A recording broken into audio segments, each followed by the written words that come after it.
उत्तरी Israeli border पर Lebanon का आतंकी संगठन हिजबुल्लाह लगातार हमले कर रहा है, जिसकी वजह से इजरायली सेना काफी दबाव में है, क्योंकि हिजबुल्लाह लगातार आईडीएफ का ध्यान गाजा से भटकाने की कोशिश कर रहा है और वो इजरायल के बॉर्डर वाले इलाकों पर लगातार रॉकेट और ड्रोन हमले कर रहा है।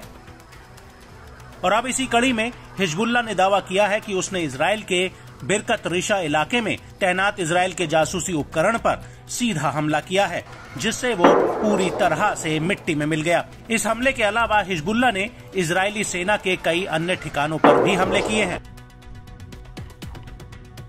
हालांकि इजरायली सेना भी लगातार कफार रहमान और ब्लिदा में लगातार कस्बों और गांवों को निशाना बना रही है।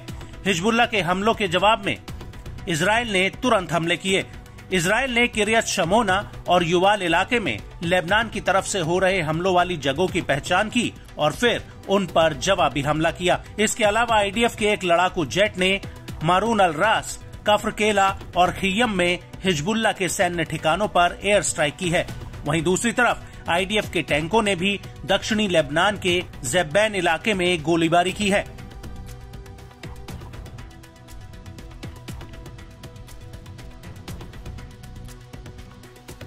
और इनके जवाब में हिजबुल्लाह ने कफार युवाल सेटलमेंट पर एक बड़ा हमला किया।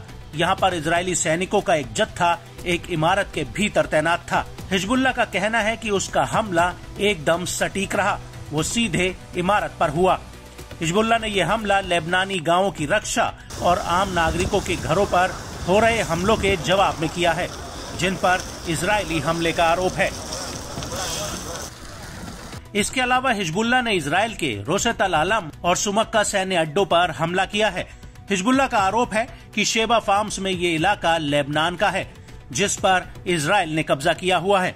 इसके अलावा हिजबुल्लाह ने इसी इलाके के किरियत शमोना में इजरायल की 769वीं ईस्टर्न ब्रिगेड के हेडक्वार्टर पर भी अटैक किया है। हिजबुल्लाह का कहना है कि उसके ये दोनों हमले एकदम सटीक टारगेट पर जाकर लगे हैं।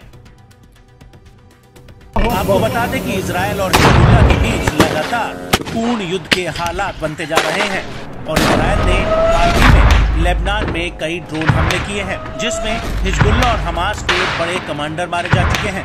यहाँ तक कि हिजबुल्लाह के महासचिव सैयद हसन नसरल्लाह ने अपने हालिया भाषण में कहा था कि आम नागरिकों की मौत की कीमत इजरायल को अपने खून से चुकानी होगी।